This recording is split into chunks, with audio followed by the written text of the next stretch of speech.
Let's call this meeting of the Gratiot County Board of Commissioners to order. And if the clerk could please call the roll. Commissioner Bailey, Here. Commissioner Bunting, Present. Commissioner Lumberman, Here. Commissioner Smith, Here. Commissioner Murphy.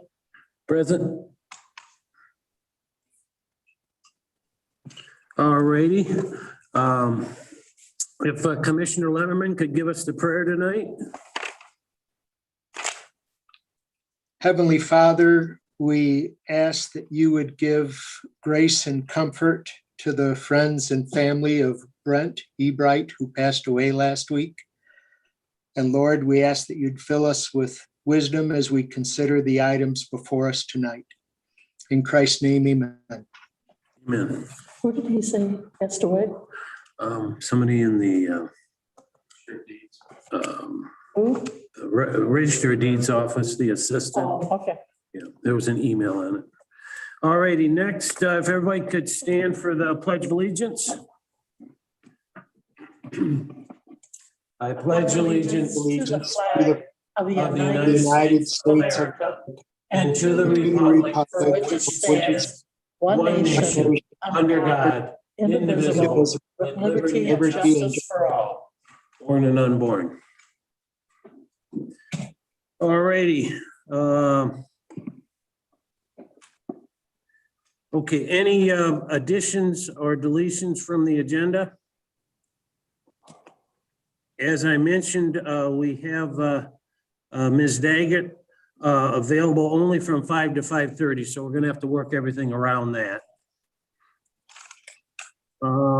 Any changes to the agenda? If not, I'll ask for a motion. Move to approve it. Moved by Commissioner Smith. Do I have a second? I'll second it. Second by Commissioner Bunting. Clerk will please call the roll. Commissioner Bailey, Yes. Commissioner Bunting, Yes. Commissioner Lumberman, yes. Commissioner Smith, Yes. Commissioner Murphy. Yes. Motion passed. So we have an agenda. Matt, anyone on public comment you see? I don't see anybody at this time. Okay, if anyone would like to make public comment, please unmute yourself and go ahead. If you're on a cell phone, I believe you have to do *6 to do that.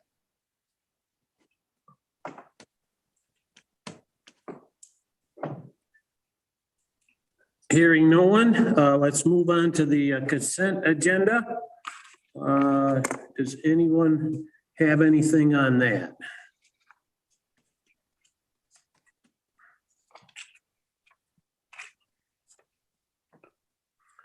The only thing I showed is when we approved, it says to pay the bills. That really isn't accurate. That may have been how the motion was made.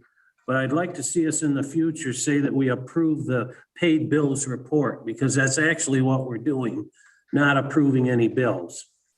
No, it's actually approving the expenditures, I believe. Expenditures of the previous months. Yeah. Yeah. Yes. So I'd like to see us use that motion to be completely accurate about it. All right, anyone else have any comments on the consent agenda? If not, I'll ask for a motion to approve. So move. Moved by Commissioner Bailey. Second, A second, John, was that you? yes. Yeah, second by Commissioner Lemmerman. The clerk will please call the roll. Commissioner Bunting, Yes. Commissioner Lumberman, Yes. Commissioner Smith, Yes. Commissioner Bailey, Yes. Commissioner Murphy. Yes. Motion passed. Next on the agenda.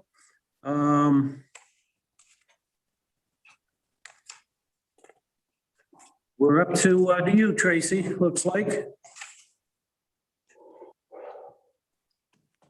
Okay. Very Very good. You got through the city of Ithaca holding a public hearing. I guess that was just communications. Anyway. Yeah. Yeah. I Okay. stopped there too and looked, and yeah, it says communications. Thank you. Fooled me a little bit there.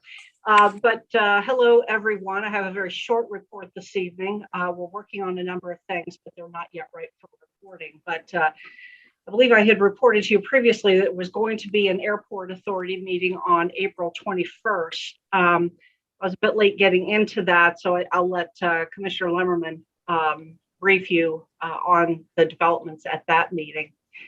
Also, the elected officials compensation work group had its first meeting. The group asked for some additional information, quite a bit of information actually, and Sheila is compiling that.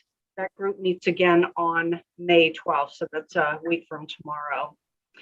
I don't recall if I have previously advised you that the Veterans the Veterans Committee has finalized its selection of the next Veteran Services Director. They have done so. She begins work on Monday, May 17th, and I'll get her here for you folks to meet her very soon after. And again, just kind of business rolling along, the meeting of the MREC, the Michigan Renewable Energy Collaborative, are continuing to meet every other Friday morning. That's the executive committee. We still don't have an opinion from the tax magistrate. You'd certainly be hearing about that if we did. Our committee has been focusing, as I think I previously reported, on a legislative fix, which indeed might be more broad and longer lasting. And as I think I reported last time, the bill is soon to be introduced, either this week or next. They were looking for a co-sponsor. But so at that point, then everyone can begin to chew on that thing, and perhaps there'll be more to report at that time. So that's what's happening, just kind of a continuation of business that I've been reporting on. And do you have any questions for me? Very good. I want one question on this legislative thing. I think once they get this thing introduced, we do a lot. We have a lobbying firm in the Funeral Directors Association, but they really fire the troops up. And when a funeral director calls a legislator, they tend to listen. And I really think that hopefully Michigan Township or somebody will, or whoever this, are above us will say, here's what the bill is, maybe give some talking points on it, and have some commissioners from counties that have windmills be calling these people, calling their representatives. Yeah. And maybe put some talking points out there if nobody's real up on it, but it's kind of how we do it. And good. I will, those things are there once we get the bill finalized, though, or we see the final form of it. And our lawyers have it. I just haven't asked for it, but it will come. Then we will do that. And of course, we have been putting on quite a full court press. We did have a hour-long meeting with Rick and Pat Outman here a couple of weeks ago. I still need to get to Graham Filler, but part of our representation is a fellow that's spending quite a bit of time in Lansing pushing that point. In addition, the superintendents of the regional school districts, that includes locally, that's Jan Amsterberg. They are, and one individual on the executive committee of the MREC is Gene Pierce from Tuscola area. He'll be putting together a meeting of, get a group of his counterparts to go to Lansing and start talking to the folks too, because of course, schools are significant beneficiaries of this, would be penalized heavily if a payback is required. And when the schools come calling, folks tend to listen. So that's the plan. So no, I think that, but I think when you got a township supervisor calling, got some township officials that are big farmers and stuff like that, calling their local guys, the Outmans or Ramfiller, whoever, wherever they fall into that seat, they have a lot of people talking to them. They're saying this must be pretty important, and it'll be on there. Yeah. Good suggestion. We'll yeah. Even if we get it out to our people who have them, even our townships that have them, send something to them and say, here's where we're at, here's the number, here's some talking points, and move on. Jerry Rhodey is also on the executive group, so I'll connect with Jerry and just try to formulate a local plan with him, with our township supervisors. That'd be And, great. of course, Chuck has been helpful sitting in on those meetings. So that's what I have. All righty, thank you. And, thanks, good suggestion, Sam.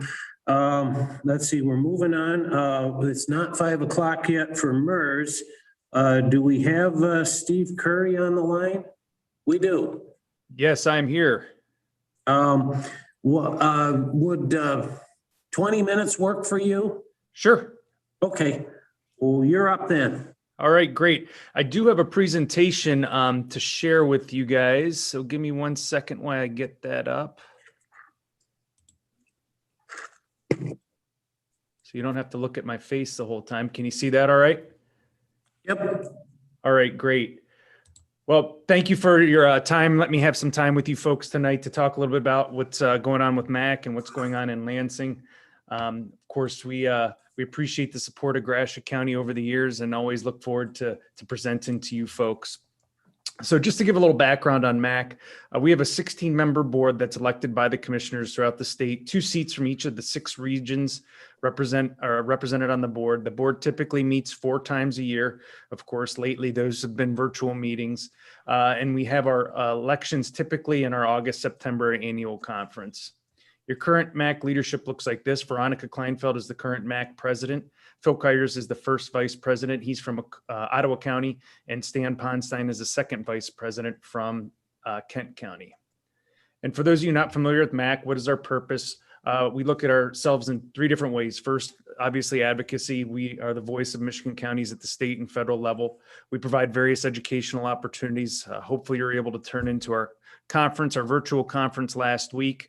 Was pretty well attended from a virtual perspective. We'll also be hosting our regional summits this summer, which are kind of 1-day training sessions we put on every year, just to keep folks up to speed on what some things to help you make your job easier. And finally, we have various services we provide through the association. One you're probably familiar with is our workers' comp fund, which you're a member of.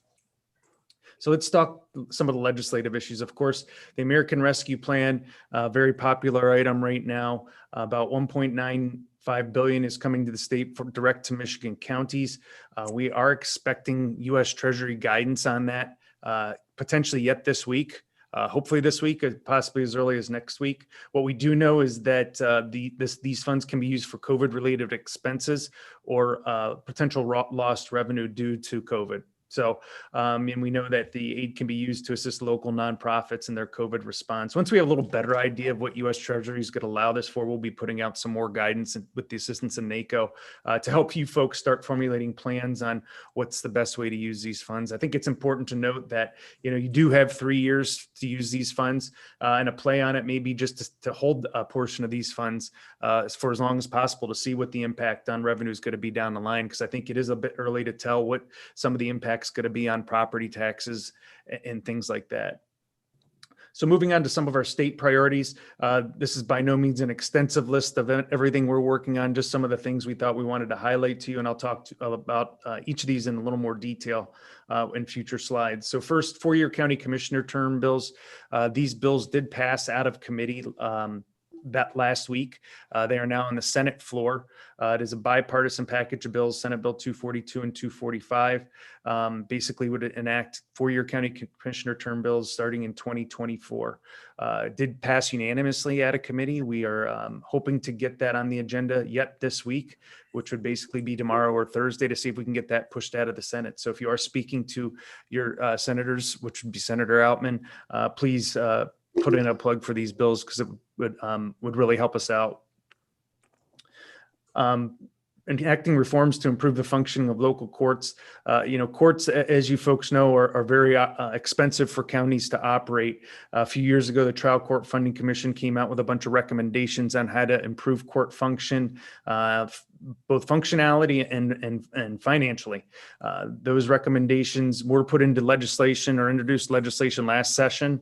Unfortunately, due to COVID, things kind of fell off the radar screen of everyone. But we are anticipating those bills getting reintroduced this year. I know Graham Filler has talked about them a little bit, and that being chair of the Judiciary Committee, that's very helpful. So stay tuned on when those bills get introduced. Bolstering the system of funding local government. So something we often talk about during the budget cycle, which we're in right now, is obviously revenue sharing and ensuring that revenue sharing is being fully funded by the state. Counties get statutory revenue sharing, so we go in and get those funds appropriated every year. There's no guaranteed revenue sharing dollars. So what we're looking for is to secure a dedicated revenue stream for county revenue sharing, and make sure that there's sufficiently funded funding for any sort of increases for mandated services. Some of the other ideas we have are create a tourism reinvestment excise tax for counties. And then with the changes due to the Raffaele decision at the Supreme Court, reopen the window of opportunity for counties to transfer their foreclosure responsibilities back to the state. This was an option counties had back in the late 90s, and I believe we had 7 counties that did that. So basically the state handles that foreclosure process for those counties. And of course, something we've talked about for a while is exempting special millages from tax capture. We feel like voters go to the voting box to vote for those special millages, so those funds go there. They shouldn't be diverted to any sort of DDA or any sort of economic development tool. So tax exemptions is something we consistently battle here in Lansing. One that probably comes to mind more recently is the disabled property tax exemption, something we have no problem with. The problem we have is that we feel like if the state was going to vote on that they should reimburse the locals for that exemption. A couple bills have been introduced to actually do that this week. There's a hearing on them this week. They kind of go at it a little different way than we were thinking, but we were happy to see the bills introduced. They are in the Military and Veterans Affairs Committee, I believe. Blow, LaFave, and Representative Yark are the sponsors of those bills. They kind of go at it a different way, like I mentioned, where they are looking at basically reimbursing those losses, those exemption losses through your PILT payment each year. And if the state doesn't make that PILT payment, then they couldn't buy any more land. So we'll see how that plays out. It's a little bit of a different way of looking at it, but we're happy to see that there is some action in the legislature to reimburse local units of government for those exemptions. Dark stores, another issue we've been talking about for a few years, kind of attacking it again a little differently this year. Some of the changes that we are looking to have done is that the big box stores be based on the cost approach of assessing if it was built in the last 7 years, and prohibit the use of deed restrictions when these properties the values being determined after the 7-year window. So those bills have not been introduced yet. We'll make sure to inform you when they are. And then, of course, infrastructure being a popular topic all the time, whether it's roads, bridges. Of course, we've got pipe issues, dam, obviously a dam issue over in Midland County, Gladwin County.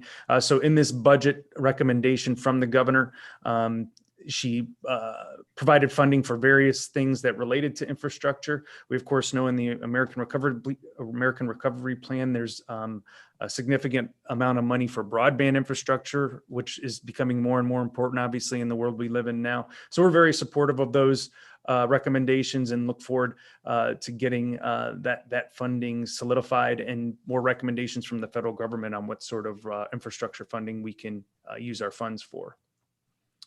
And then human services program, something we consistently are working on. If you think about the 17-year-old issue that we dealt with, where 17-year-olds were moved into the juvenile system out of the adult system, there was some cost to that. We ensured that there was 100% funding from the state to cover those costs.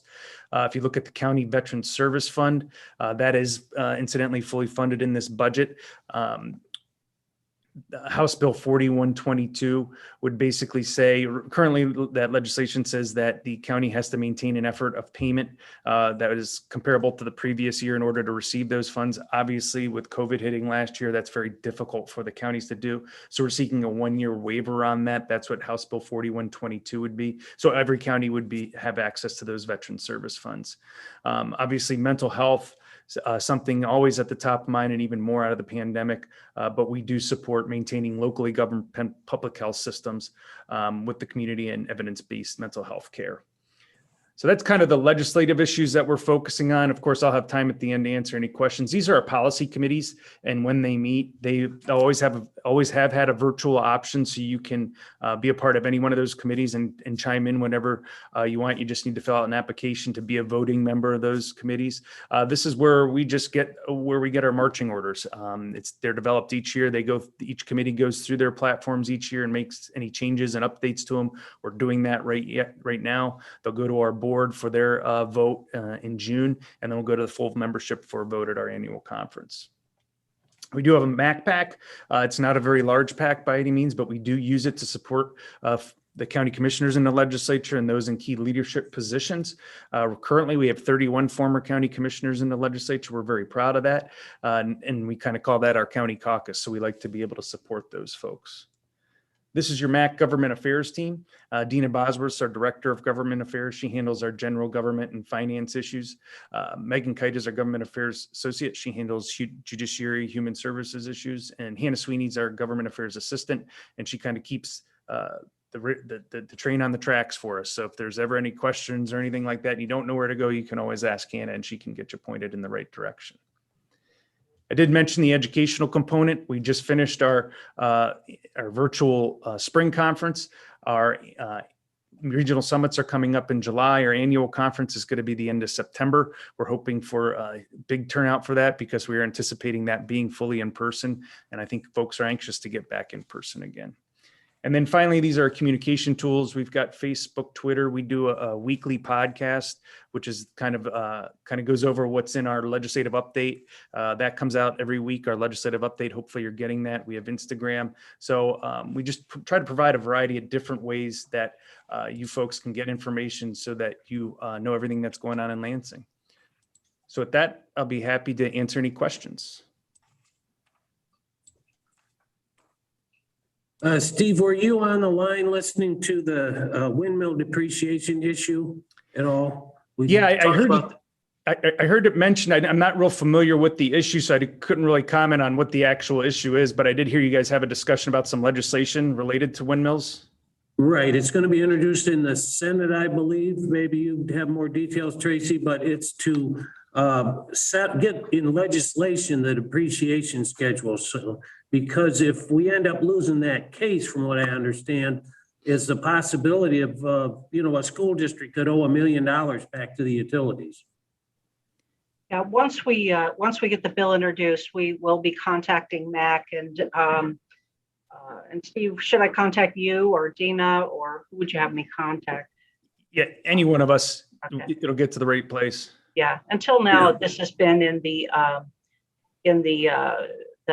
tax tribunal, not yet legislative. And of course, this doesn't apply to, it's not a dilemma for all counties, but this is going to serve as a disincentive for any development of solar, which will end up involving more counties. So once we have the legislation, we would hope that we could get you involved and complement the work that we're doing with the legislature. So.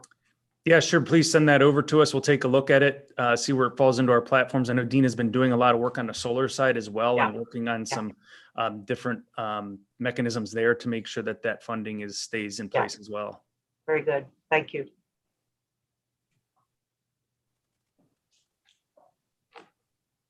Anyone else with some questions? Yeah, this is George Bailey. Yeah, George. We had a Board of Health meeting here a week ago, and we were surprised to learn that I don't know if you know these bills or not, there's Senate Bill 352 and 354.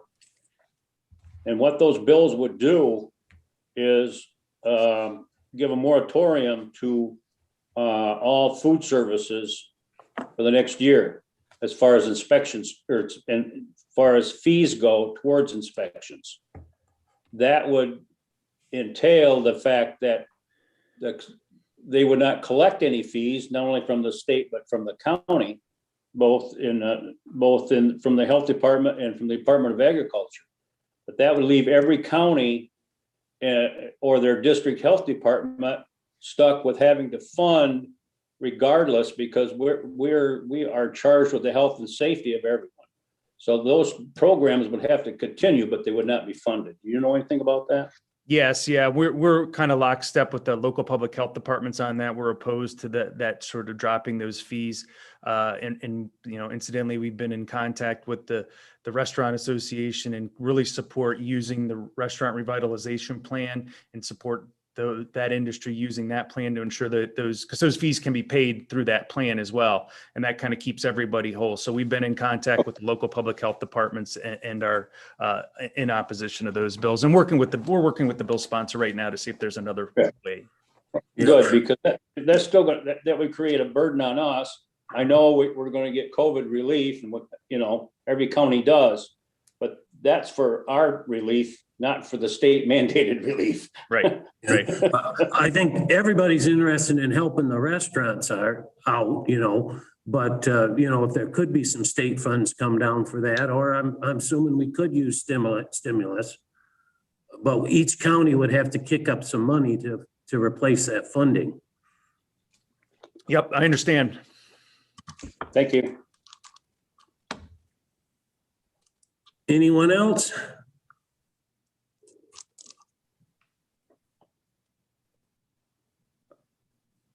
Alrighty, and we're looking forward to hearing whatever you hear on the stimulus, so we can have some more guidance on it, definitely. Well, we'll be sure to pass that along to you. Again, thank you for having me tonight. Of course, if there's ever any other questions that ever come up, please reach out to our office. We'll be happy to answer them as quickly as possible. Alrighty, thank you, Steve. Thank you. Alrighty. Matt, is the MERS representative online at all or trying to get in? I do not see that person connected yet. Okay. I think you missed Commissioner Committee reports, though. Oh, you know what I did? Thank you, Sheriff. I skipped over that. We can take care of the commission reports. I'll go in order from here and then go by the screen. Jan, anything? Yes, I was at Breckenridge for their monthly meeting for the council. And as of last Saturday, they had a function in their city or their village where they had from 6 to 10. Everybody locally in the area could come and do outside hot dogs, hamburgers. And I went there. I ate inside. It was a little bit cold and windy, but it was really well attended. And I also had a meeting with MSU on Zoom, and that was just to kind of, we haven't had that many meetings last year. So it's kind of for all of us to get back in touch. And they're going to offer some programs for the summer. And they just put that on. I'm going to have another meeting and get in contact to see exactly what kind of programs they're going to have and where they're at and all about that. So other than that, that's the only two things I've attended since the last meeting. Alrighty, thanks, Jan. I'll go in order on the screen. Sam, you're up next. We met, as Tracy mentioned before, with the committee the committee was put together. We met the other day. We're gonna meet here in a week or so. I did make a comment to Tracy that I thought it was a well-attended meeting and a lot of good ideas. And I think it's really from a broad spectrum of people that look at salaries of elected officials and stuff. So I think it'll turn out real well to get a base. My thoughts are something maybe with a base and then look at where the percentages go every year or something. So that's kind of where we're looking at. And we're going to meet again here in a week or so. All righty, thanks, Sam. John, you're up. Had 2 weeks ago tomorrow, we had both the airport committee and the Parks and Rec committee meetings. The airport committee meeting was just a 40-minute Zoom meeting, and we're kind of funneling down to potential attorneys that we could have to assist in what it looks like to transfer over to the county. And we talked about the different attorneys. They're going to contact all of them. we had a lot of cost or talk about what we're going to spend and what the airport authority is going to spend for the attorney bill. And I'll say also that I've had several of my commissioner partners have reached out to me with thoughts and ideas and insights and about the airport committee and the process of transitioning. And I appreciate that. Just a lot of things to think about, but on the other side, on the Parks and Recreation Committee meeting, the most important thing there was we talked about some exploding costs. We're looking at a couple of vault toilets, 2 vault toilets, I believe, for Reed Park. And the costs so far on the estimates are 13 to 21 times higher than what we paid back in 2005. And indications are for several projects that the Parks and Recreation Committee is looking at, that costs could be explosively higher than what we first thought.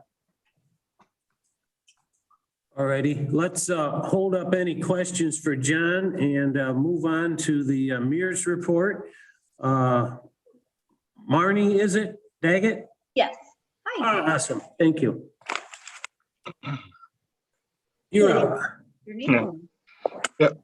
Just real quick, I'd like to introduce Marnie to the board. She does recognize some of you, but with some of you being live and some of you being in Zoom, if I could just let her know who her audience is.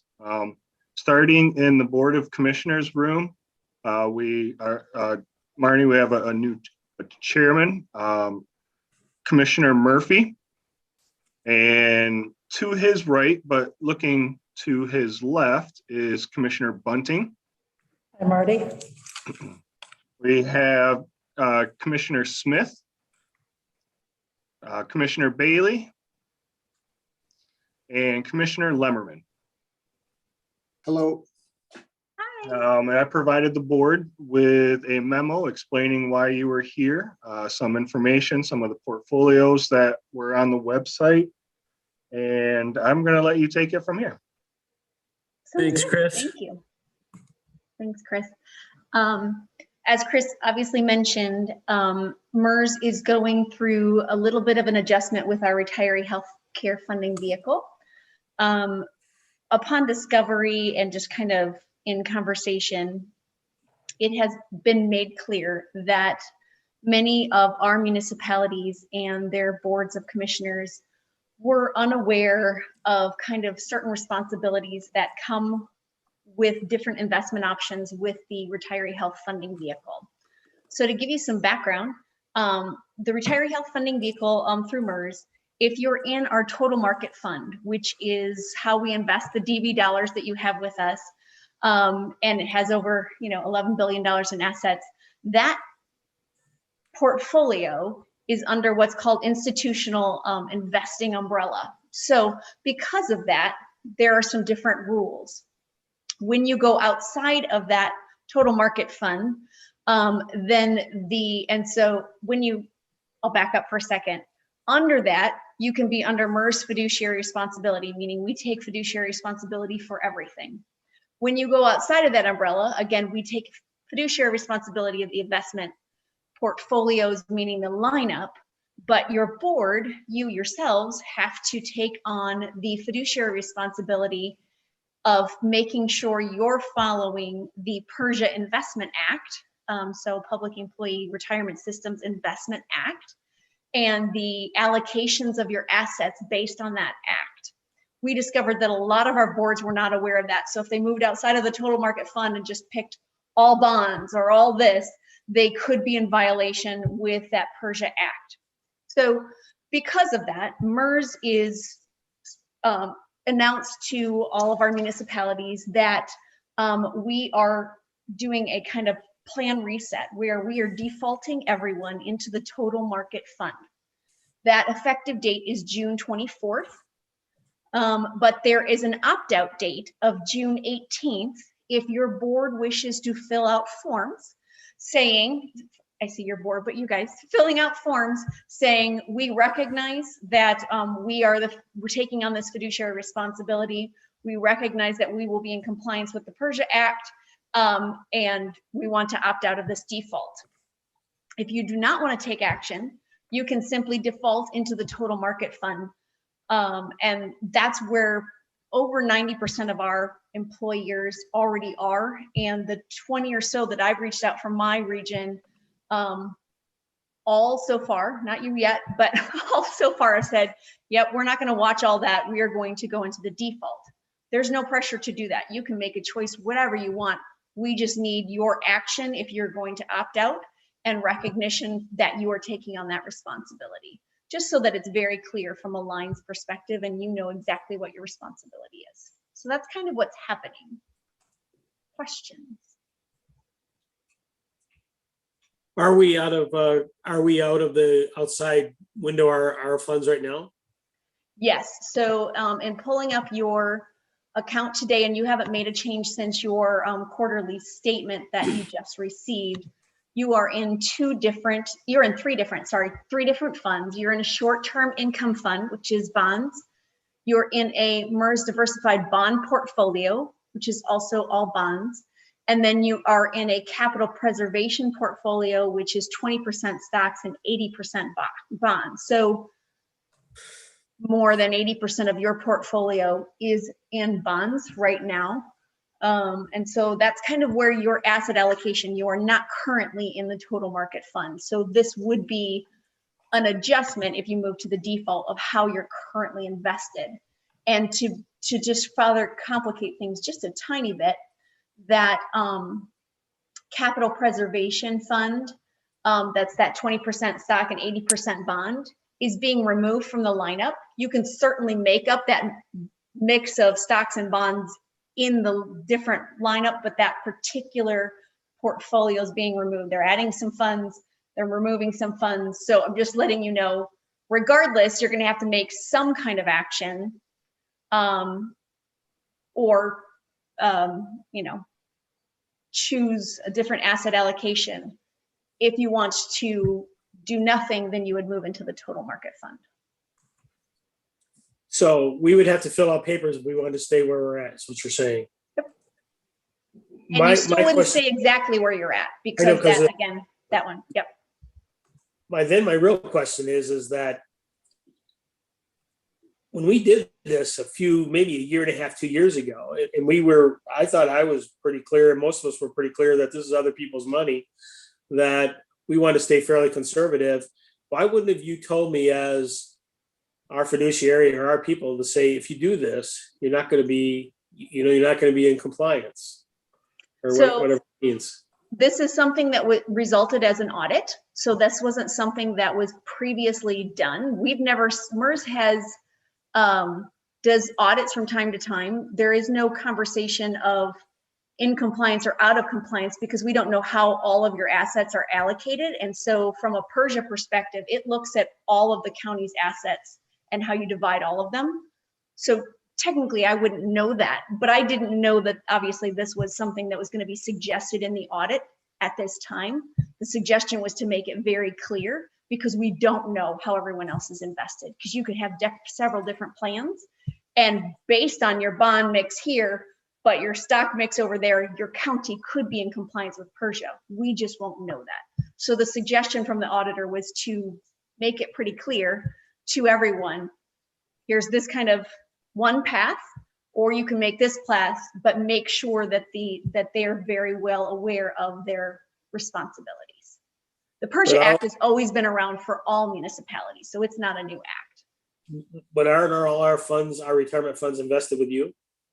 But you may have other funds.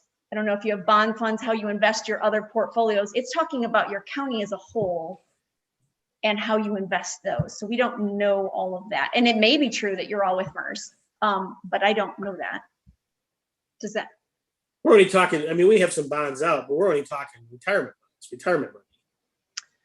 Again, I'm not going to stand in the line of what your investments, I don't know. I have some groups that have some of their general fund and how they pay some other pieces. like, But I guess, those kind of are things you saying invested. we're using MERS for 80% of it, and 20% of our retirement fund, we've bought a bank stock, or we've done something else with it? Yeah. I mean, I believe when we did this, and Chris, correct me if I'm wrong, but when we kind of decided this, maybe 18 months ago, maybe 2 years ago, that all of our retirement money is with you folks. Am I correct in assuming that, Chris? That is correct, but she's not talking about just retirement money. She's talking about investments. So you'll have to take into The stuff account we have, the report cash from the and stuff like that. treasurer every month. I see, our cash and stuff like that we have. Yeah. That affects our retirements? That affects our investment standing. So this Persia is for everything. It's really not just for the retirement then. I would not be able to give you advice, like your legal team would have to advise what is under that purview of that act and others. I can't go there. Yeah, I guess what I'm asking is that the Persia has a broadband of all of our investments, even if we invest in Morgan Stanley with our cash or our delinquent tax fund, that has something to do with you too? That has to do with the act. With the act, I yeah. see. That's a bigger umbrella. And so we can't know what. So you really wouldn't even, I mean, if you rolled all our money back into the safe fund, you'd still really never know if we were out of compliance or out of that, Right, we would not. And so that's why we're taking action that the board would acknowledge, again, that you're the ones that are making those decisions. We know that we can keep you under our fiduciary umbrella in the total market fund, because then those investments are under the institutional investment piece, and we control all of that. So we know we can cover you there. When you go outside of there, we can't speak to anything else that you do. So we're just wanting to make that line clear. So do I understand you right, that if you don't hear anything from us, we're defaulting into that total market portfolio? Okay, that's what I heard. Yes. Just our retirement funds. Just retired health funding vehicle, Yes. correct. Yep. But it sounds like we may have to look at our savings and stuff too, from the Treasurer's Department. That's something Whether that it meets the act. Yeah, I mean, That's what I'm hearing. the act has been around for a really long time. So my assumption is that whoever's in charge of that money and your investments is also advising you on that and making sure that's the case. I can't speak to that. I would recommend obviously making sure, but that they know how that's covered, and they may have certain things that are not, they know why this does not qualify under the act and this does. As I'm not an attorney, so I can't speak to that part. Understand. But you're pointing out an issue that we ought to look at, it sounds like. Sure, there should always be awareness, because you as the commissioners are the, you're the fiduciary of the plan. From most perspectives, MERS is unique that we will take on the fiduciary responsibility. We've not met any other group that does that from a 457 or a DC or anything. Like, we take on the sole fiduciary, and that's a little different than most of the providers. So you should have conversations with any other providers that are working with you, and they may be well aware and go, yep, here's our audit, here's our checks, you're fine. I just don't know that.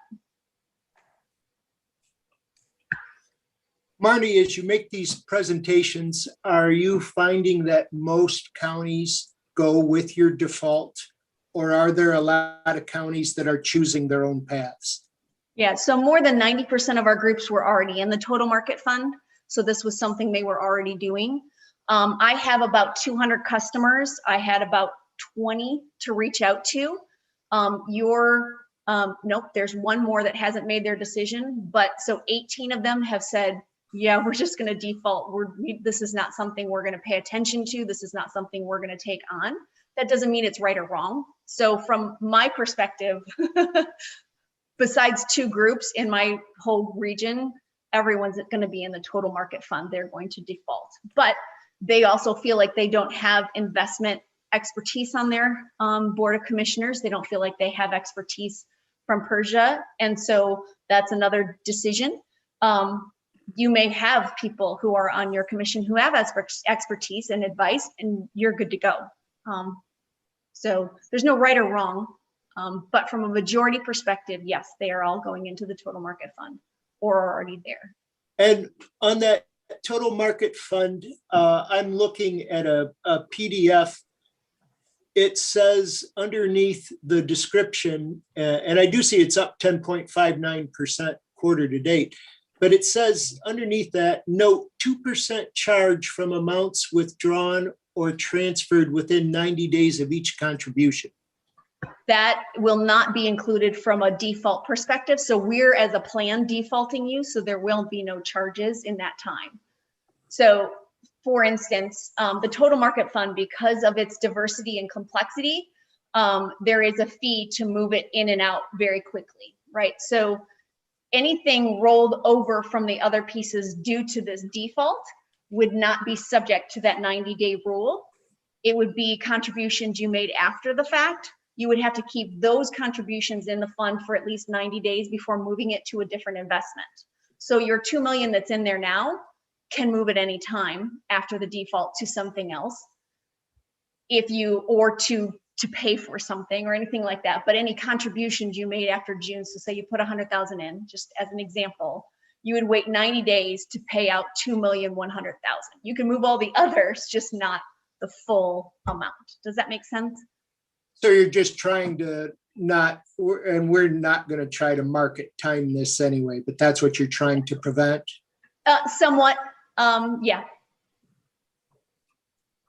And because they're in so many different kinds of funds, so private equities, lots of different diversification underneath that, some of those funds don't move as quickly as others.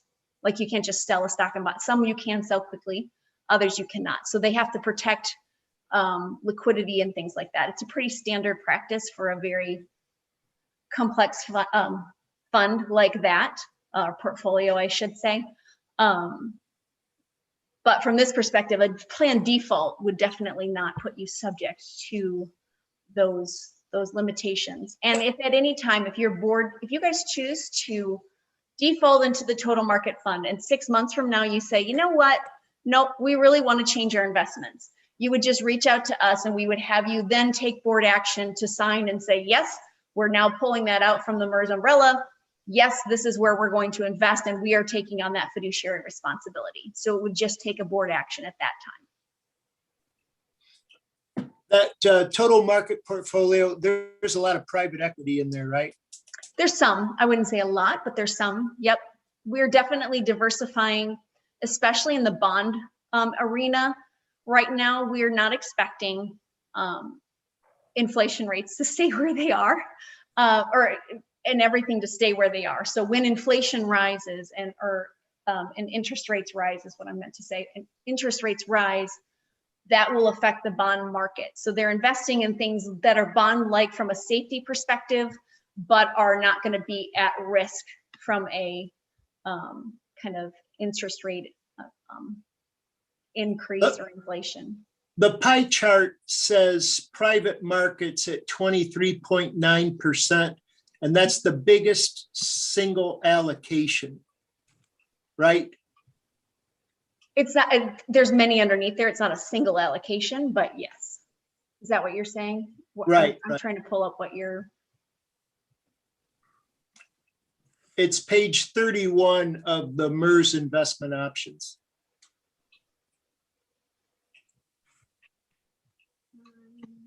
Pull up something different. I was in the actual plan. Page 3 of your report, it looks like.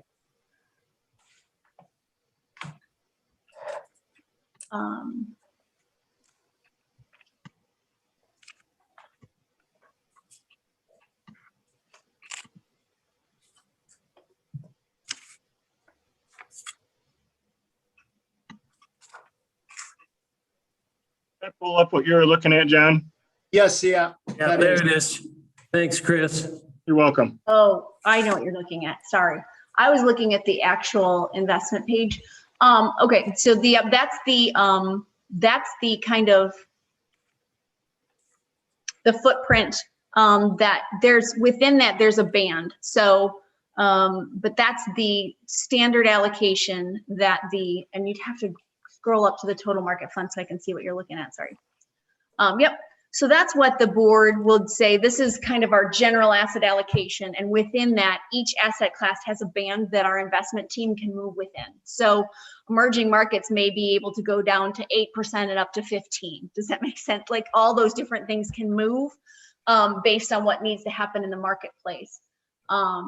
Right now, I'm just looking at the actual total market portfolio for the retiree health funding vehicle. Asset allocation right now is as of Q4, because they just sent out Q1 statements, but Q4 hasn't been updated yet. But US stock is 23.9, European stock is 14, Japanese stock 8, emerging markets 10.8, treasury bonds 11.6, global fixed is 21, 1.1 in US high yield bonds, 4.7 in emerging markets, and 3.9 in short duration bonds, and 22 in private markets. So it seems like from that perspective, that's where it's at right now. So similar. US stock is a little larger than private markets. Private markets is a mix of things, like we bought Hawaiian coffee fields, Australian farmland, things that will produce returns without being affected when inflation and the market changes for bonds.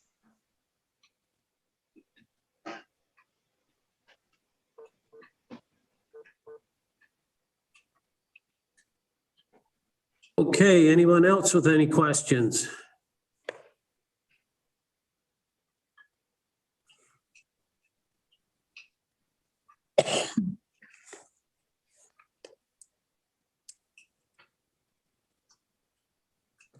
All righty, hearing none. Thank you very much, Marnie.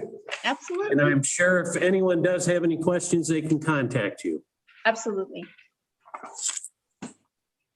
Thank you so much for your time. Great, thank you. Thank Have you. a good evening.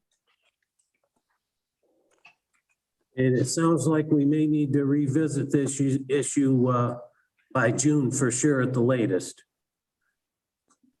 Would you like me to have it on the finance committee agenda?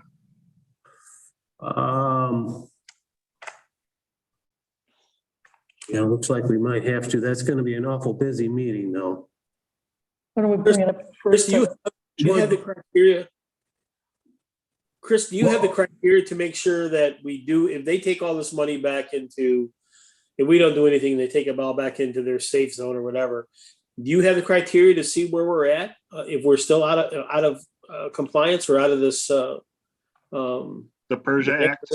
Yeah. Do you have the ability to do that?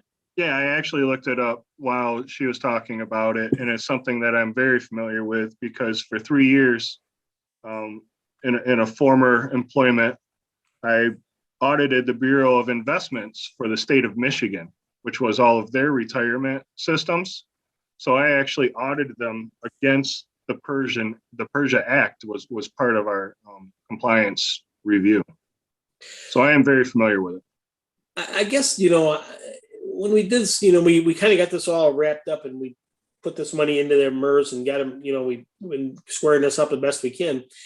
I'm surprised this is the first I think I've ever heard of this, that all of a sudden we're out of whack. We could be out of whack or whatever. And we're not even close to out of whack. The two biggest things in it would be the state actually has a long list of foreign companies that we can't invest in because these foreign companies may support terrorism. Sure. And the other big thing is you can't have more than 70% of the retirement money stashed away put into stocks. Right. But that's just retirement. What she's saying, when she can get us our retirement under control or out of in the Persia Act, we'll really have to look at our other investments to make sure our whole bunch of money is under that act. And you think I was confused by that at first, but I think you had it correct. They do hold 100% of our money that would fall under the criteria of the Persia Act. But they have. I think she. But does our outside money count? No. You were right. This is just for the retirement. Yeah, and see, I was surprised that if she thinks that we're out of compliance in our retirement, that they never brought that up when we invested. I don't think that she thought we were out of compliance. She didn't know if we had contracts or trust funds set up with other people. Some of the For retirement. right. Some Right. of the larger counties or cities may have multiple businesses or companies that they go through.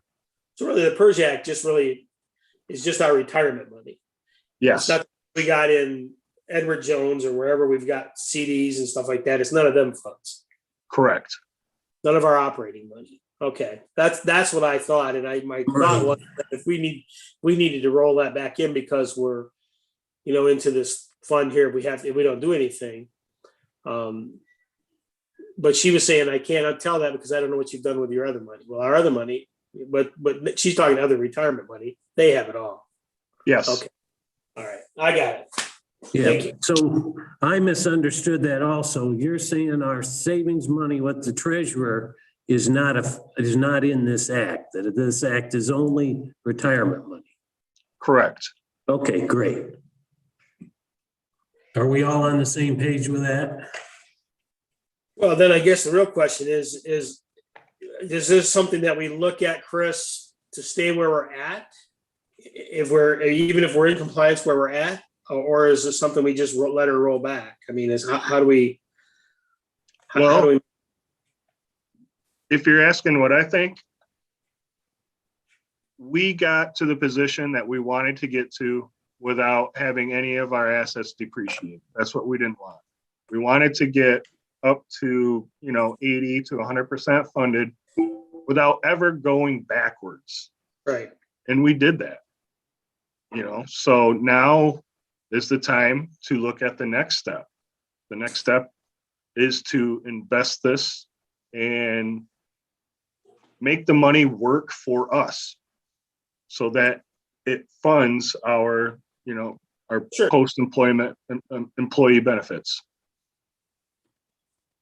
And stay within that act. So she really didn't tell us we're out of compliance with that act. No, Where we're no, invested. she just couldn't tell us that we were in compliance. And I'm surprised these people, as our investment people, didn't tell us that when we were invested. You got to make sure of this. But okay, thanks. I'm good.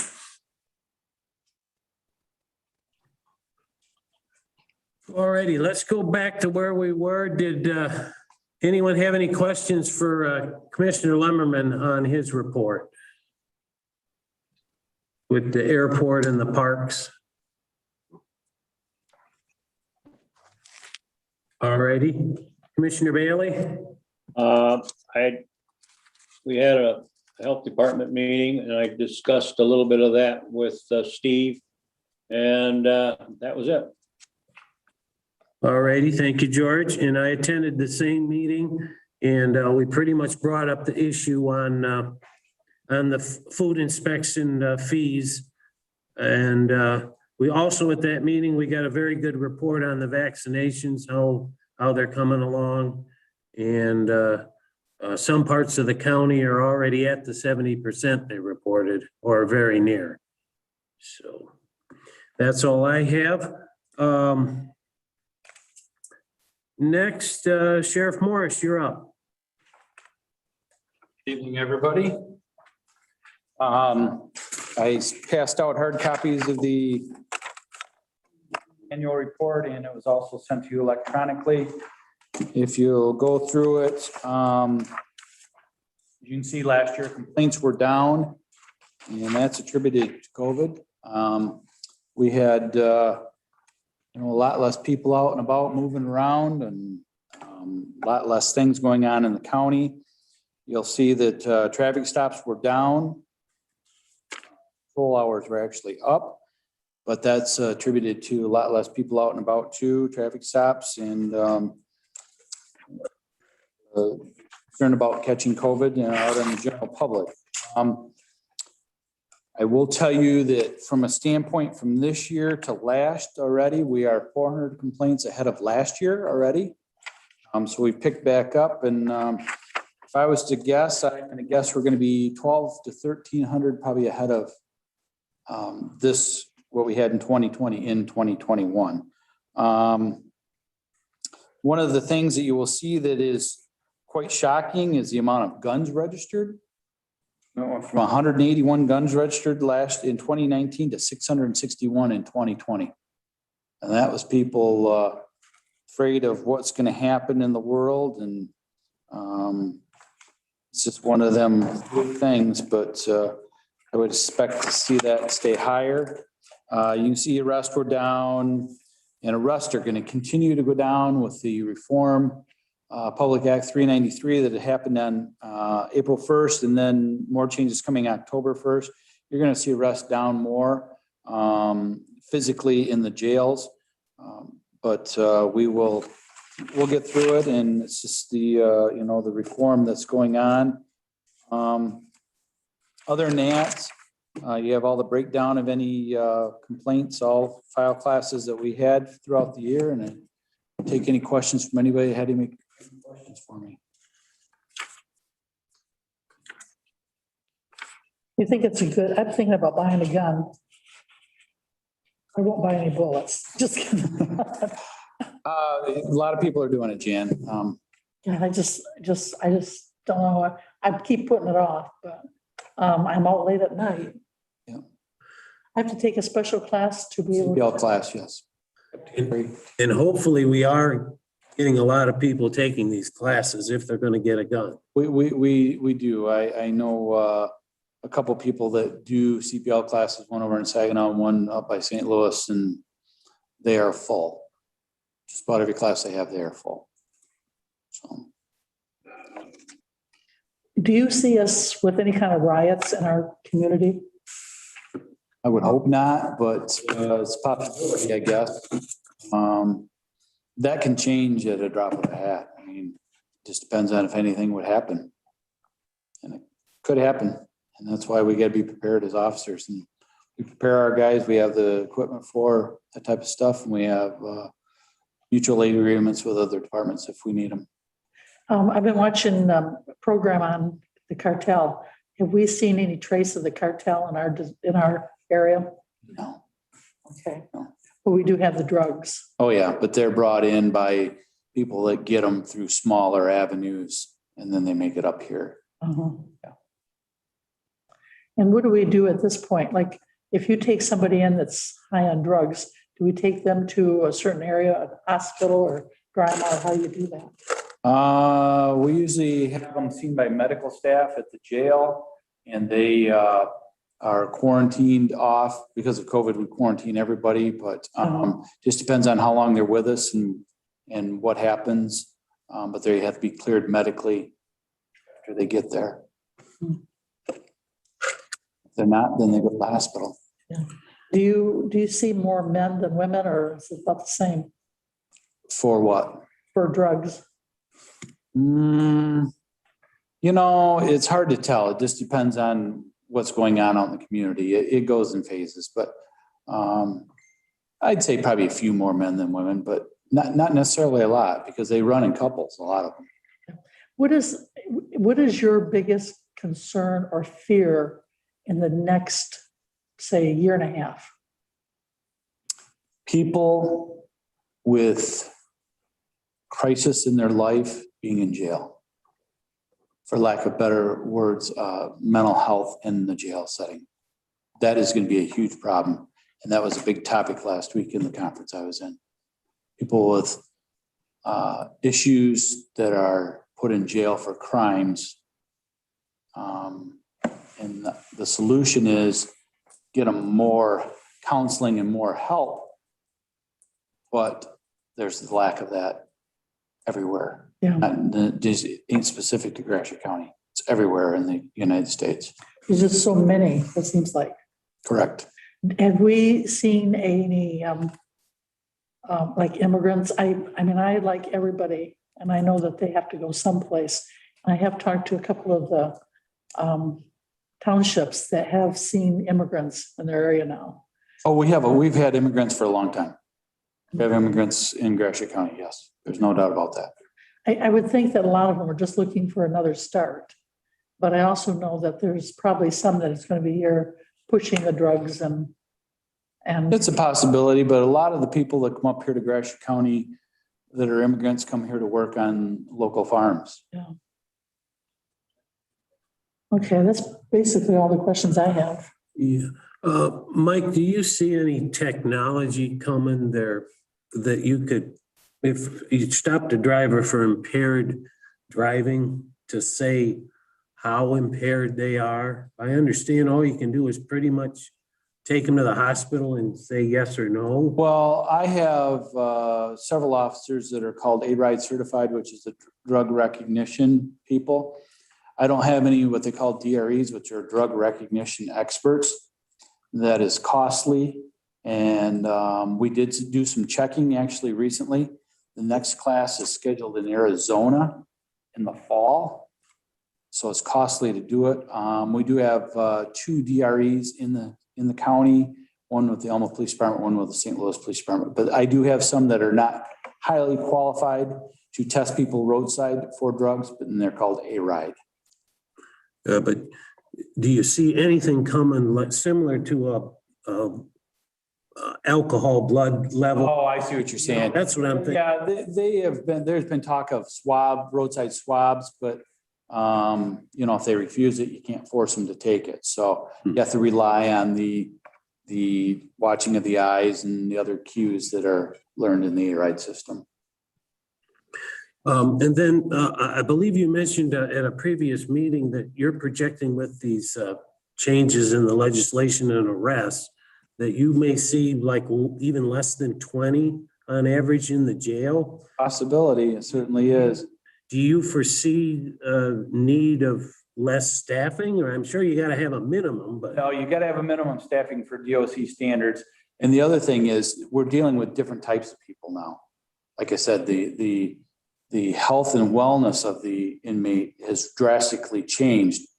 20, 25 years ago, you had the general people that were there to do their time because they were in there for drunk driving or assault and battery or something. Now we're seeing a lot more drug people in there, and it's a lot different clientele in the jail. So while the numbers drop, the need for staffing is the same. I can remember back when I first came here, if somebody came in drunk at the end of the night, like 1:30, the police would take them home. They don't do That's that been a anymore. long time. That doesn't happen anymore. I know. That's back when it was innocent. You'd be the local neighbor, would go down, have too many drinks, and police would come. It's a big no-no. They'd wait for him to get his pizza, and then they'd take him on home. That sure has changed, hasn't it? Yes. Well, I'm worried about all of the deputies and things that they're having to go through. Worries me. I'm right there, a block off of 46, so I can hear that when the police cars are out. It's funny, about 3 o'clock in the morning, you can hear them in the distance, cars going. It happens. Absolutely. Hey, Mike, I have a question. Sure. I'm just looking at your 4,800 file here, obstructing police. It's last year was a 20, and then this year is a 21. The year before that was like 7 and 4. Is that more about people disrespecting what you do when they stop? You're getting a lot of that, In that, Sam, is, you go to arrest somebody and you got to wrestle with them, tussle with them. So it goes under the 4,800 obstructing.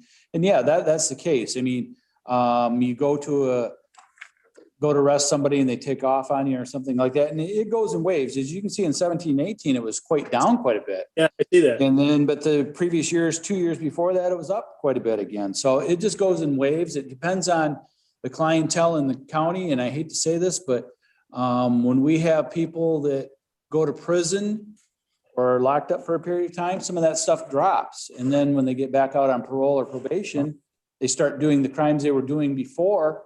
And we run across the same people over and over and over again. Well, I just think around, if you look at the world or even the United States with police, that I didn't know if you thought any of that was an effect of what's on the news every night about how bad you guys are sometimes, and they don't show enough good, I guess. But I just didn't know if that being up, if that's what you thought it was, or like you say, if it's the same people getting out and just recycling. It's a lot of that, but a lot of that is, the media, and the seminar I had last week, the media is what you do with the media. I mean, you try to portray good stories to them and hope they put them out. But a lot of times people that are looking for things in the media want to hear the bad things and what's bad in our community. And that's why I try to put out as much good stuff as I can. Yeah. Well, it looks like you had a good, safe year anyway. So. Yeah, it's busy this year though. And I'm glad I'm fully staffed on the road because it's already 400 ahead and we're only 100 and some days into the 120 days into the year roughly. And so that's an average of 4 complaints more a day. And that don't sound like much in a 24-hour period. But if them guys are putting 2 to 3 hours in each one of them complaints, that's a lot of time. Yeah. Do you feel like we're coming into the worst time of the year, the summer months where people are? May, June are always the busiest 2 months of the year. How about like August, July and August? No, because people have cabin fever and now are getting out May and June and doing things when the weather gets warmer. Then we still are busy in July and August, don't get me wrong, but usually May and June are when we see the spike in things. Mike, you mentioned officers having to take 2 or 3 hours on reports. Is there any additional computers available or anything that would help that with town? I'll stay up when Matt talks about the computers, which is the next line here, and how important it is to get my guys equipped with new stuff because the stuff we have is severely outdated. Good, okay. Mike, I see that big percentage jump in sex offenses in 2020. Is there anything in particular going on there? Well, which file class are you looking at, John? Can you tell me, is it 3,800? It's 3,600-1. 36-1. Okay. So some of that is coding, but some of that is awareness in the schools. And so they go and teach protect yourself in the schools or whatever. And then these kids come home and say, to mom, I had a problem with, I was at my cousin's last weekend or something like that. So that's part of it. Education through the Child Advocacy Center is huge. If you add that 36-1 though to the 11-1, we were down 2 and 11-1, 1,100, which is criminal sexual conduct. Okay. And so sex offense can also be other things like using a computer to commit a crime or something like that. So if we had a couple of them and we get 3 or 4 charges in it, then it counts as one individually in each one of that. So if we had somebody charged with 3 sexual offenses in one case, that counts as 3 numbers right there though. Okay. 3 different charges. Yep. No new situation developing. No, then? not really. No. Do you, would you say that Gratiot County has any problem with gangs? Is there any gangs at all that you're aware of? No, we don't. I mean, and that's always been a question of people in the community. Do you have problems with gangs? We really don't have any problems with gangs. You might have what they call people that want to be a part of a gang, but as to have a organized gang in Gratiot County, I'm not aware of any. Okay. Thank you. Yep. All righty. You're doing a good job, Mike. I appreciate it. Thank you. Thank you, Mike. I'll stay up until Matt speaks. I appreciate it. Chime in if he needs, so. All righty. You want this report approved, I'm assuming? No, it doesn't have to be approved. That's just for your information. Information? Yep. Great. I've made copies and I've given them to all my people out there. Good. They always appreciate it. Yep. Okay. All righty. Next thing is with Matt and the Office and Patrol Car Technology Modernization. Matt, you're up. All right. Well, good evening. Thanks for having me tonight. I wanted to talk about a project that we've been putting together for quite a while now, and it's to replace the computers that they use in the patrol cars for the sheriff's department. They currently have 13 patrol cars, and we're looking to purchase 14 new laptops for those cars, with that one extra laptop to just be able to swap out in case we have an issue with one of them. And then part of this is also replacing the cellular modems in the car that lets the deputies use the software to connect to different services, as well as the docking stations that the laptops actually get seated into in the cars to keep them nice and secure in the cars. And then the cellular antennas so that they get good cellular connectivity when they're in more rural parts of the county. The devices haven't been replaced for about 7 years now. They're starting to have some reliability issues, and they're pretty outdated as far as technology goes. There's also a compliance component to it. The current equipment in the cars can't run current versions of the Microsoft Windows software. And in order to stay compliant with our lean certification, we need to upgrade that equipment so that we can get it running the newest software that's supported by Microsoft. And there's also some COVID considerations to take into this too.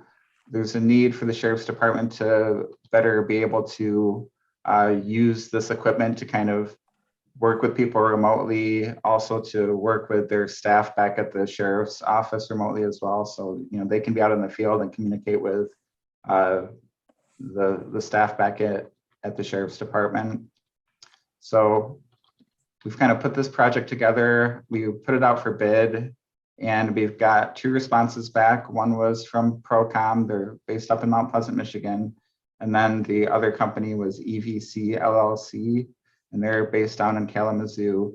The memo went through this, but basically Procom's bid came in at $61,000. EVC's bid came in at about $63,000. And my recommendation would be to go with Procom. They're the vendor that we're currently using for this type of work and equipment, and getting that type of equipment installed in our fleet of patrol cars. The bid came in lower. Procom's very familiar with the way that our fleet's set up, and they've done a lot of the power build outs in the cars as well.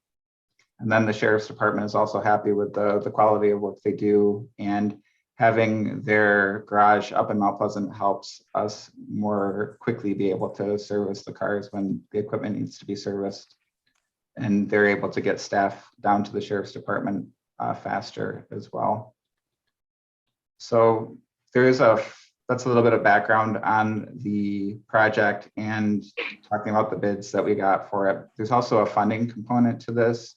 Brian Wagner's also here. He worked with Chris on setting up this coronavirus emergency supplemental funding grant that the county was approved for. And within this grant, we included a portion of this patrol car project into that grant, which was the docking stations as well as the laptops. But what we didn't do at that time was include the cellular modems or the cellular antennas. So what we'd like to do is use a certain amount of the funding from the CESF grant to cover a portion of the project, and then whatever can't be absorbed by that CESF grant, use the American Rescue Plan dollars and funds to cover the rest of it once we get more information about why or what we can use that funding on. And then there's also the potential to adjust the grant, as my understanding, adjust the CESF grant to, if we don't use that money for other things that are specified within the grant, we can use that. We could pull that money into this project and use more of the CESF grant to cover more of the project. Is that correct, Brian? That's my understanding. That's correct, Matt. The CESF allocation expires September 30th. So what we would be doing is really maximizing the CESF grant, and then whatever was the American Recovery Act that has a longer life. So we would be looking to exhaust all of this allocation that expires on September 30th. I think we can absorb all of it.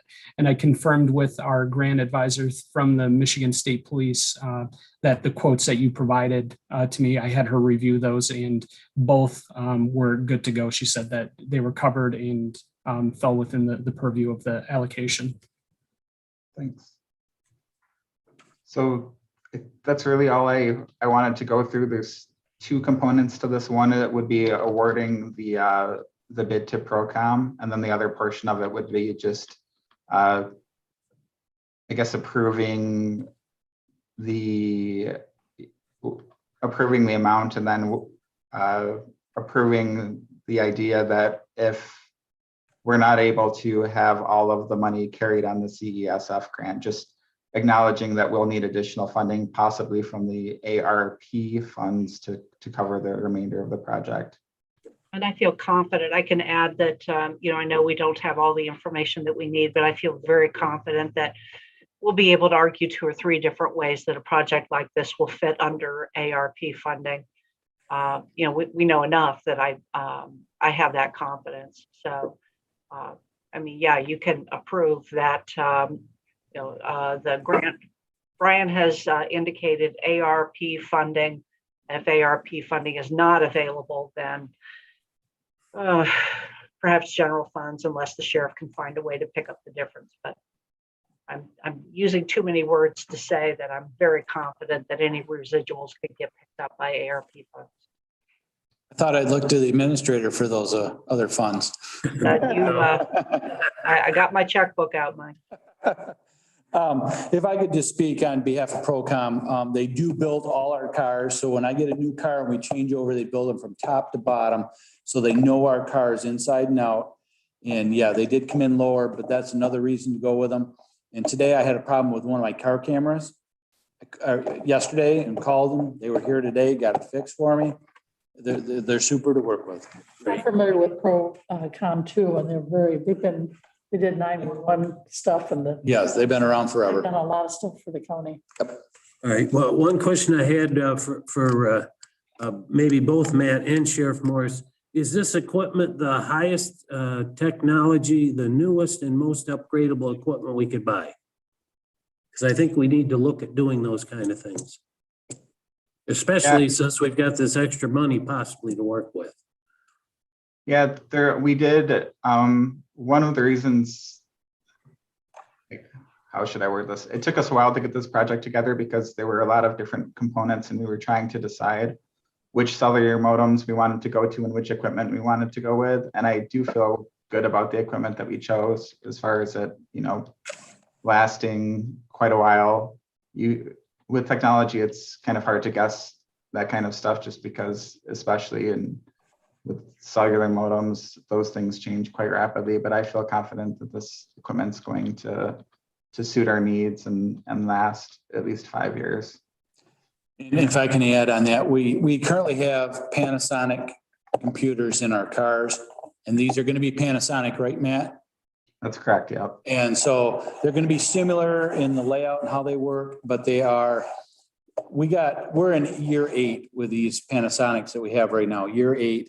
And they've been, for lack of better words, they're called tough books, and they work. They are a tough book. I mean, they go from extreme cold after being parked at night to, if they're not being driven during the day, extreme warm in the summer, being parked out in the lot, if they're not in service that day. The modems that we're going to go with are Sierra, and we have Sierra in the car. We've been happy with those. They're just a better model. So yeah, it's a good situation. Very good. Any other questions? No, I think I'd make a motion to approve awarding this development to Procom in Mount Pleasant for that price and funding all we can through the CESF grant, if it possibly takes care of it all. If we're short on the other end, we'll have the other funds or we'll just get it taken care of. But I just think that we need to get this done. Or Bailey? Okay, a motion by Commissioner Smith, support by Commissioner Bailey, I believe. Yes. And any further discussion on this?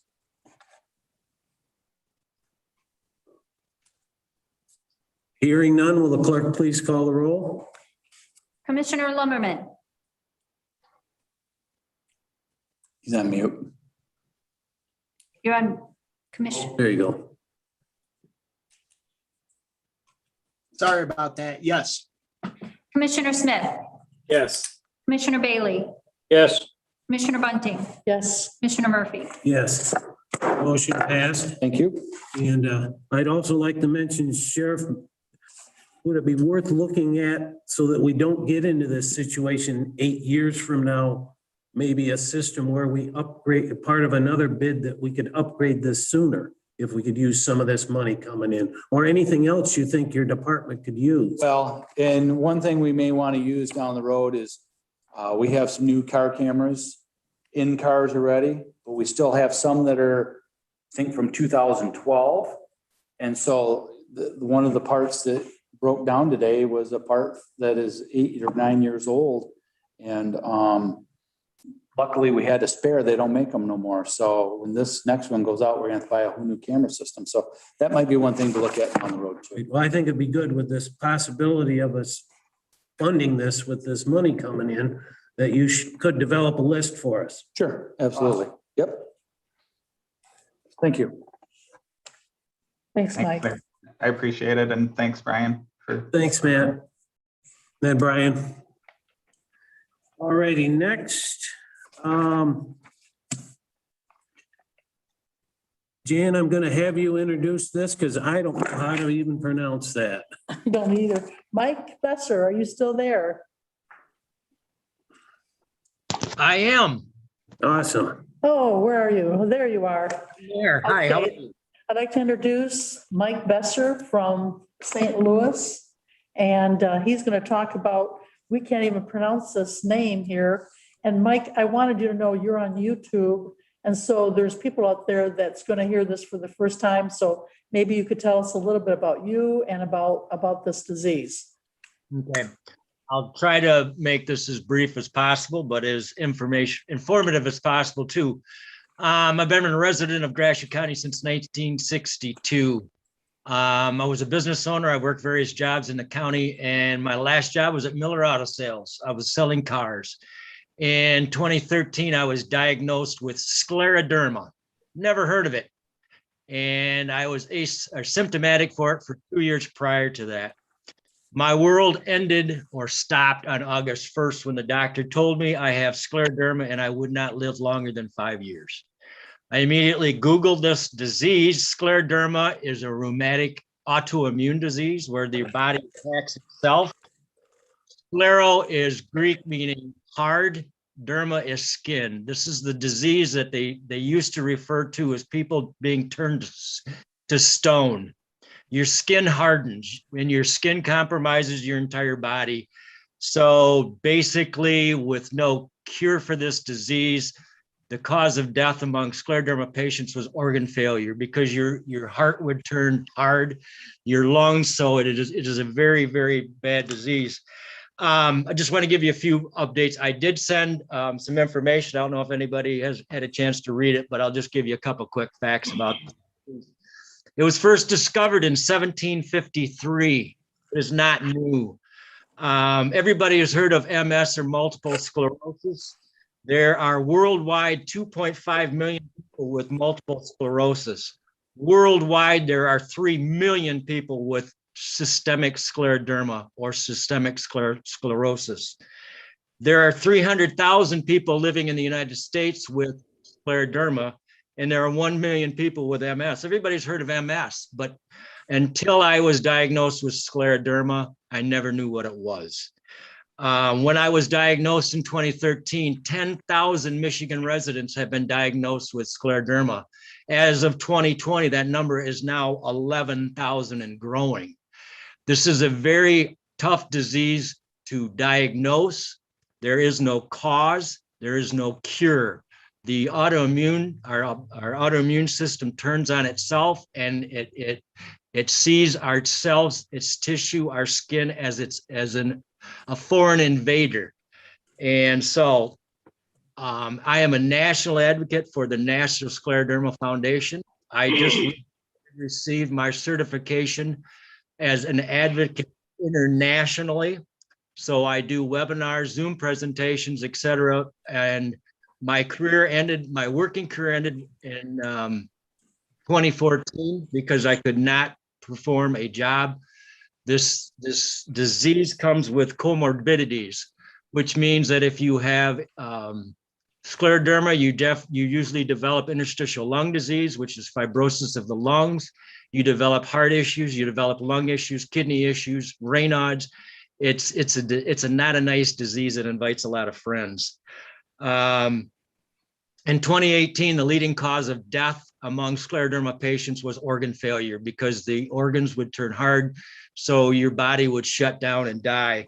2019, that was changed to the leading cause of death is cancer due to the drugs that are used to treat scleroderma.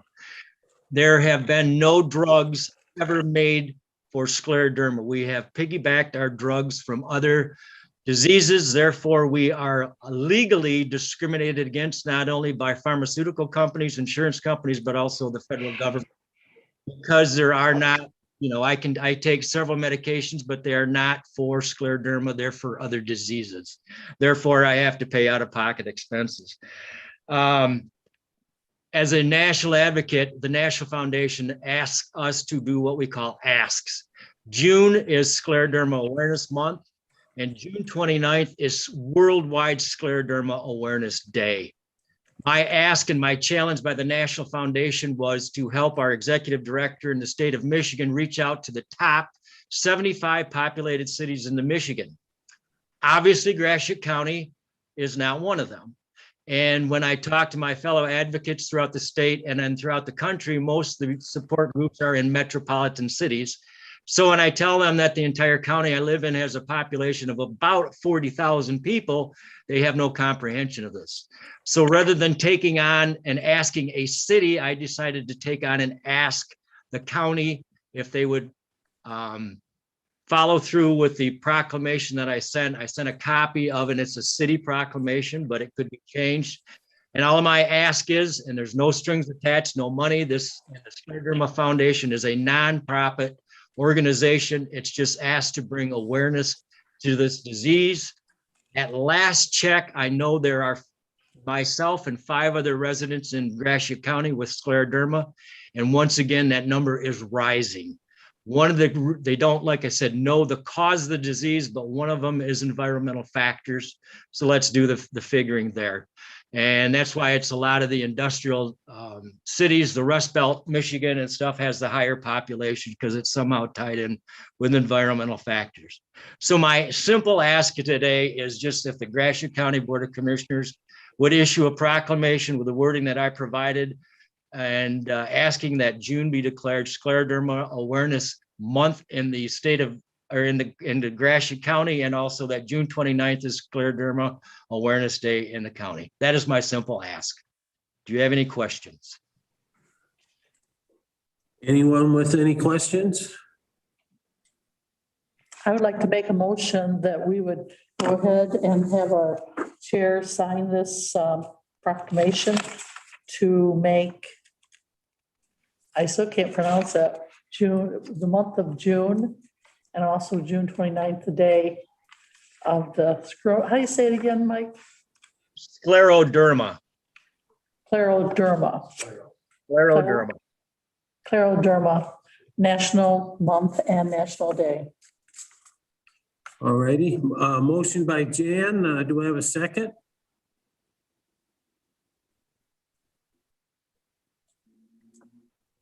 I guess, do they have the rate? Do they have that on?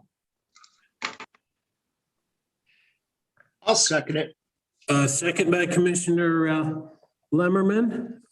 Any discussion? Clerk will please call the roll. Commissioner Smith, Yes. Commissioner Bailey, Yes. Commissioner Bunting, Yes. Commissioner Lumberman, Yes. Commissioner Murphy. Yes. Motion passed. Thank you, Mike.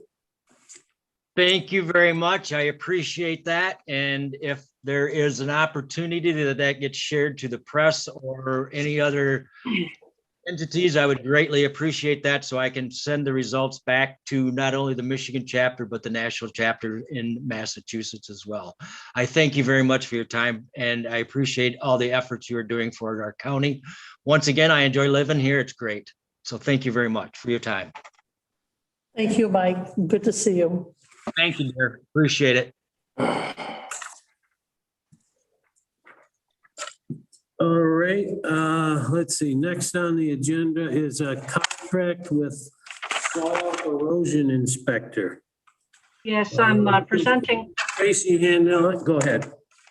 I'm presenting or have presented to you a contract renewal for Bill Leonard, who provides our soil erosion and soil conservation permits and inspections. However, Bill does a great deal more, and it's been incorporated into this contract. So this is a contract you've seen in the past, but there are a few changes that I will go over with you just to make sure that you have seen those.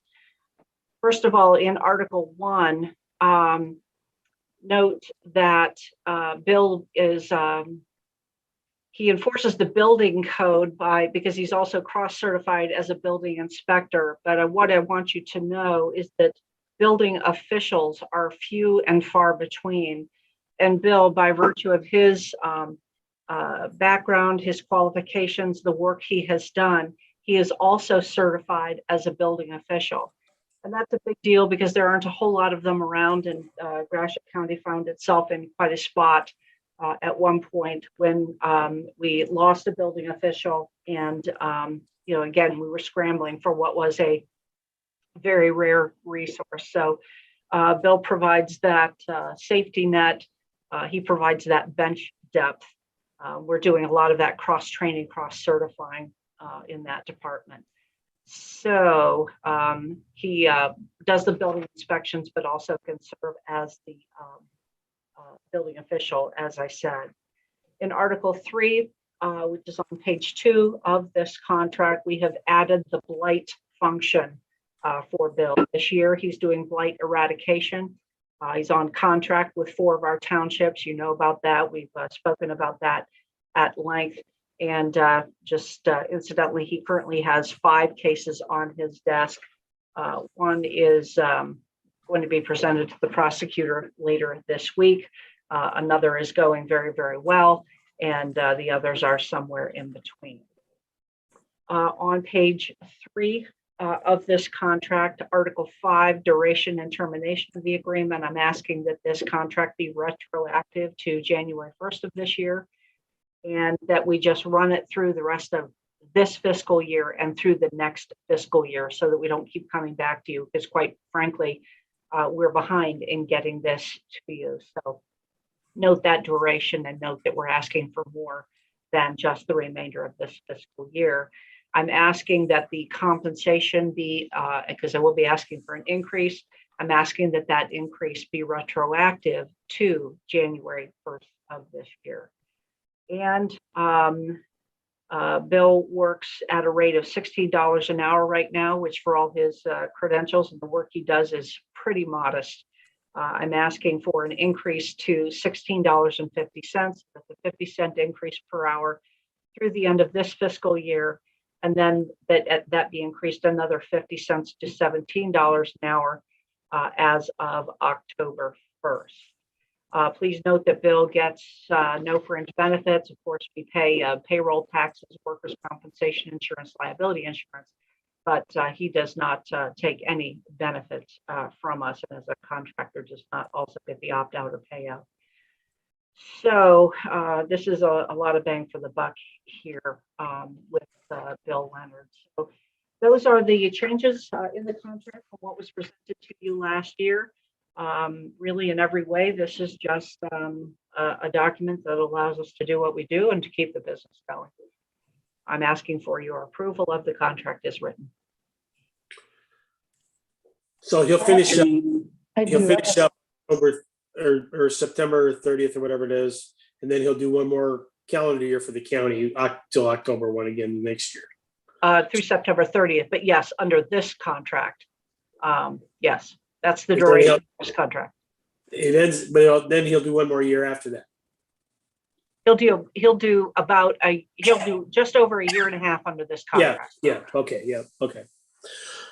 I have some questions. Oh, I'm sorry, go ahead. I was just gonna make a motion to go ahead and do this. Okay, I have a question on it. My biggest concern on this is that, is he training somebody else in the permits office? Because Yes, he's 75 years old. This year he'll be 76.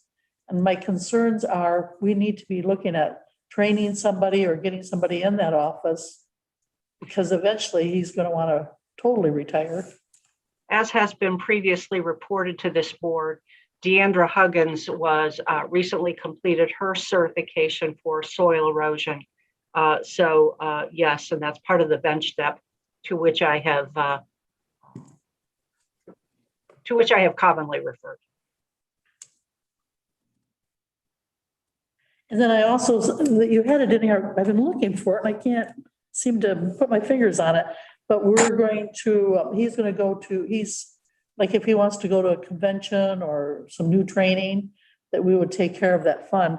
That's the part I'm concerned about too. We should be training somebody in to be taking this place eventually and not waiting until we don't have anybody and no way to train somebody new. We do have somebody in mind then, is what you're saying. I'm just not quite sure how else to say it. Deandra Huggins is fully certified as soil erosion. That was reported to you in the past. It's a new accomplishment for her. And she's been going out in the field with Bill. So yes, we have coverage and bench depth in that department that we've never had before. So the answer is yes.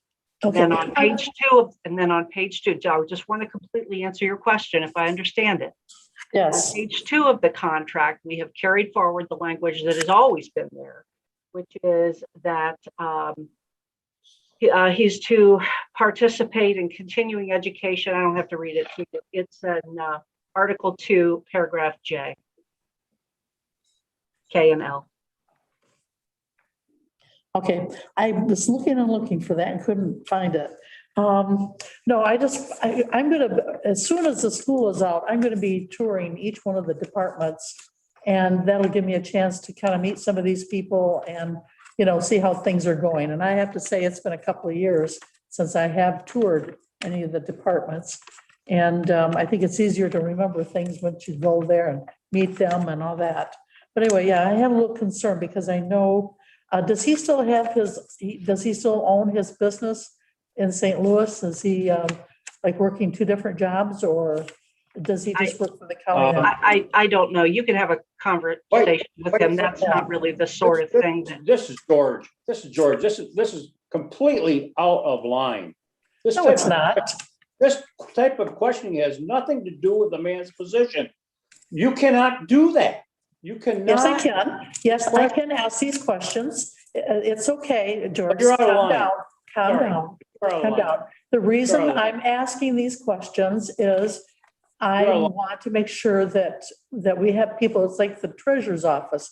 We now have nobody in there that's qualified or that has a lot of history in that office. And you don't have anybody with history. And it's the same thing with the. One has nothing to do with the other. It has to do with experience. Mr. Leonard is an Let me employee of the finish, county. George. Let me finish. Calm down. Let me finish. Let me finish, please. You cannot do that. No, I'm trying to explain to you. Let me explain. I'm trying to explain that my concerns is that we have departments that are very important. I feel the permits office is important. I feel like the treasurer's office, all of these departments are important. So when you have everybody that's gone and there's no history in there, and there's a lot to learn in every one of these. There's a lot to learn in the treasurer's office. There's a lot to learn in permits. And so I just want to make sure that we're training somebody out there and that they're getting the schooling.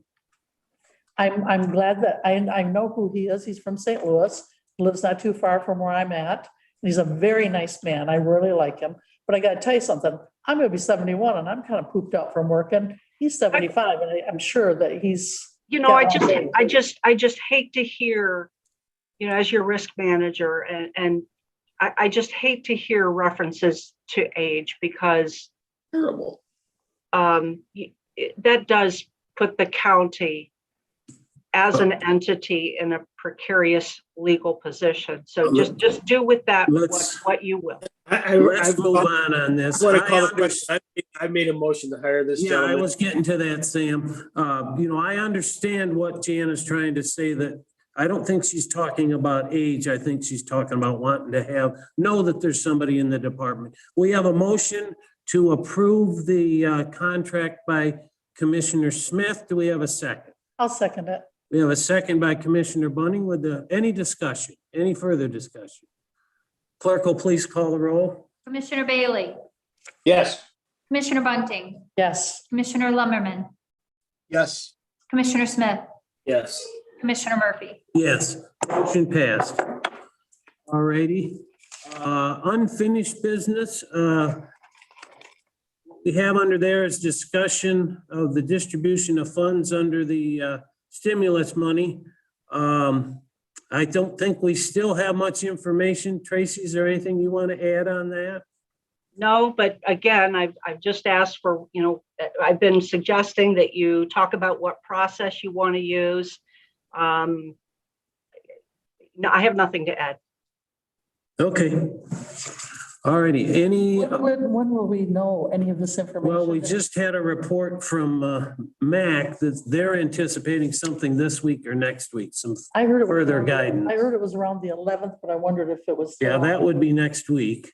I believe I had previously reported to you that a Michigan Treasury Department resource had said May 10th. I had reported that to you at the last meeting. Yeah. the Doesn't 11th. mean it will happen, but that's the information you've been provided. I think we have that information coming. I talked to my district and they said the same thing, except they were concerned. They didn't think that, they felt that because the stimulus money that comes out to the residents was way behind. And several people have not received it. And that was supposed to be out several weeks ago. So they figured that this might take some time too. It might be a lot later, but they don't know. That's why I'm just asking if any news on it.